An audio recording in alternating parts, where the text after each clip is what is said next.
And welcome back to the week of Who Would Win. We have got the first of the week of Who Would Win. It's a three-way match between the short puppet people. Well, two puppets, not even one puppet. Dolls, puppets, you take your pick. It is a three-way match. This one comes us from Zoe Purier, who asked the question, who would I fight, Chucky, Leprechaun, or Pinocchio? From the horror movie, I'm guessing.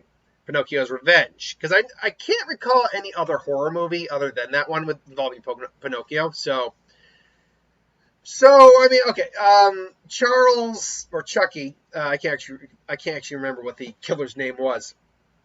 Was a serial killer who knew voodoo, was dying, and he put his soul into a doll.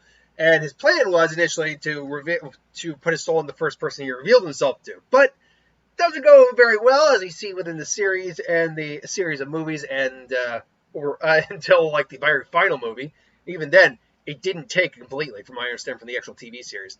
But as a living doll, he is surprisingly durable. Like, this is a guy who has survived eating just a head of all things, being blown apart, set on fire, and kept coming back. You basically had to destroy his heart and his head to basically kill him, which is weird to say, but the longer he spent in the doll body, the more his doll body actually became like human.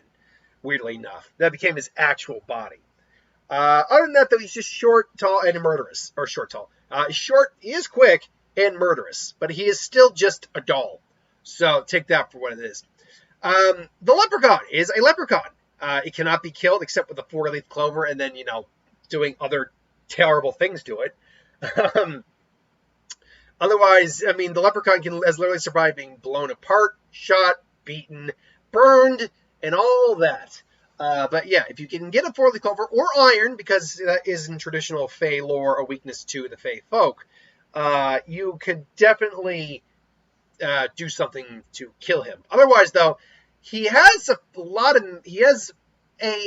what's the best way to put it? A undefined level of magic to him, which is really hard to kind of pinpoint and specify. What I mean by that is, he's got a massive regenerative capability. He seems to be able to teleport. He seems stronger than a normal human, able to infect people by biting them. He is able to just immediately assemble this weird Mario go-kart thing out of scraps, pogo people to death. And that's just the first movie I can remember. Oh, no, the second movie I think is when he infects someone. I know there's more to it, like he possessed the guy through his urine. So that was something. In the Leprechaun Space movie.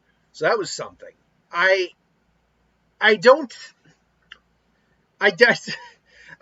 don't know. Oh, there was, I think, in one of the more recent ones where he was, could turn into, little mini versions of himself.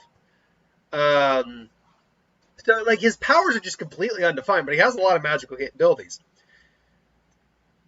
Pinocchio from Pinocchio's Revenge.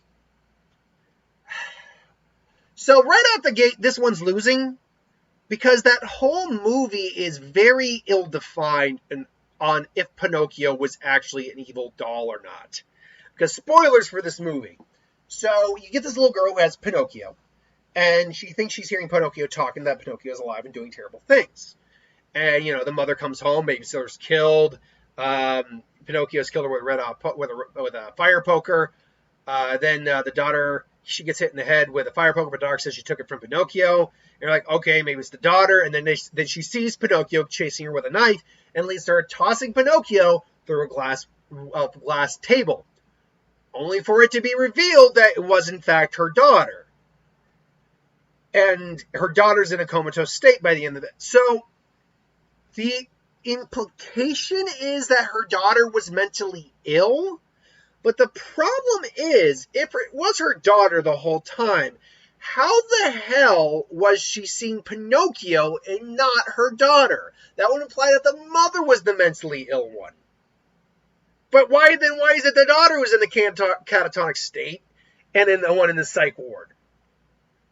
I just don't get what. This is where bad writing comes in, because I'm sure when it was written down, or when the person who wrote the script wrote it, they knew exactly what they wanted it to mean. But the problem is you read something on paper and it doesn't execute well in real life. And this is one of those cases. So unfortunately, because we just don't have, let us go with the idea for just a moment that the Pinocchio doll was possessed, evil, and was the one killing people. It still loses this fight because it literally is just the doll with no abilities whatsoever. Even Chucky has the ability of voodoo, where he can split his soul. Hell, we see an army of Chuckies, or at least like a large contingency of them. So yeah, it doesn't add up. So yeah, the Pinocchio doll would just be thrashed around pretty quickly, especially because Chucky tends to get his hands on more weapons more effectively. So that just leaves Leprechaun and Chucky. And Chucky is not taking the Leprechaun down. Unless, for some reason, he has an iron poker, like a fire poker, like Pinocchio somehow got. Hell, let's say Pinocchio brings the iron poker into here, and Chucky grabs it and then stabs it through the Leprechaun. And because it's iron, it legitimately injures the Leprechaun, and he's pissed off. He's not dead, though, unless he puts it through his head, maybe. And even then, there's no guarantee on that. So, Chucky's like, screw you, fuck you, Lucky Charms. It's like, where's the deja vu? Unfortunately, Chucky's not going to be able to get his hands on a four-leaf clover at all in this scenario. So, unless you made the fight take place in a clover patch, then but then he'd have to figure out that's a weakness of the Leprechaun, and I doubt he would.